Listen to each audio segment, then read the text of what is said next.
Si Dieu ne choisit pas une personne, son cœur est vraiment endurci. Si le précleste ne choisit pas, peu importe nos efforts, comment nous l'aidons, il ne veut toujours pas se repentir. Il y avait autrefois une personne, frère Eschber s'efforait beaucoup de l'enseigner. La enseigne pendant plus de 5 ans. C'était un sans-abri, et ses vêtements étaient tous lavés par frère Eschber. Beaucoup de ses vêtements, des vêtements TRS sales, étaient lavés par Eschber. Et de plus, il est tombé gravement malade. Souffrant d'asthme, il l'aidait souvent à acheter des médicaments, priait désespérément pour lui, mais peu importe ce qu'on lui disait, cet homme ne voulait pas se repentir. C'est le prêtre qui a spécifiquement demandé frère Eschber de s'efforcer de prendre soin de cet homme. D'aider cet homme, voulant qu'il soit sauve. Mais peu importe comment on l'exhortait. Pour qu'il aime le précleste de tout son cœur, aime le Seigneur, il n'y arrivait tout simplement pas. Jusqu'au jour où le prêtre a dit dans un RVE que cet homme n'était pas un lu de Dieu.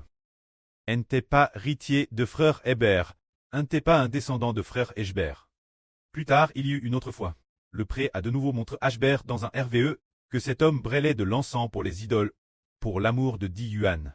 Il était PRT brûleur de l'encens. PRT, porter les vêtements des idoles. Quand le prêtre a donné ses 2 rêves frère Eschber. Et ensuite, encore une autre fois, il a de nouveau RV que des esprits malins habitaient en lui. Après cela, peu de temps après le prêtre a repris sa vie. Alors pourquoi le précleste a-t-il laissé frère Eschber vivre cela personnellement?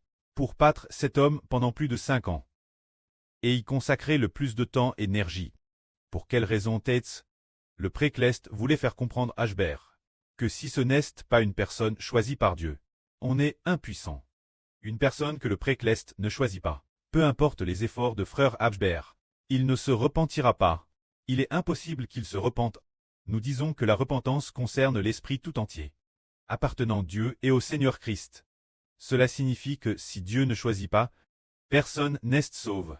Alors aujourd'hui, nous parlons de l'apôtre Paul, disant que les compatriotes de Paul étaient les Juifs. Ils étaient très nombreux. Étaient aussi les descendants d'Abraham. Mais ceux qui ont sauve étaient très peu nombreux, parce que seules les personnes choisies par Dieu sont sauves. Tout comme aujourd'hui, nous disons que nous croyons au Seigneur Jésus. Pensons-nous que c'est parce que nous avons compris la Bible par nous-mêmes que nous croyons? Pas du tout. Ce n'est pas cause de nous-mêmes. Ce n'est pas cause de notre propre.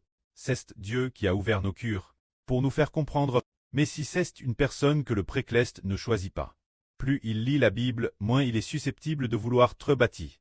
Comme une sœur qui était autrefois dans notre hôtel, nomme Kin Soumei. Elle coûtait autrefois laverie l'hôtel. Elle coûtait aussi Thérèse attentivement. Elle aussi aimait lire la Bible.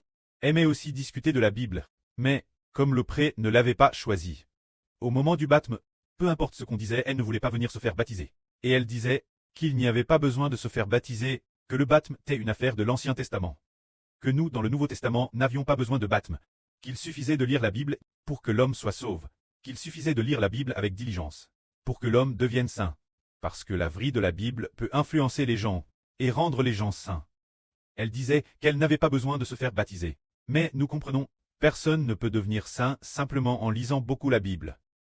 On peut seulement, nous ne pouvons que compter sur le Seigneur, qu'établir une relation de salut avec le Seigneur. Établir l'appartenance au nom du Seigneur Jésus. Devenir une relation d'enfant sous le nom du Seigneur. Le Seigneur acceptera alors de nous racheter. Ainsi, nous disons, si une personne n'est pas lue de Dieu, elle ne comprend pas le salut, et ne considère pas le Seigneur Jésus comme un trésor. Madame Sills considère la Bible comme un trésor, mais ne considère pas le Seigneur Jésus-Christ comme un trésor. C'est pourquoi ceux que Dieu ne lit pas, peu importe les efforts de l'homme, il ne peut pas se convertir. Que la gloire revienne au Preux et au Seigneur. Amen.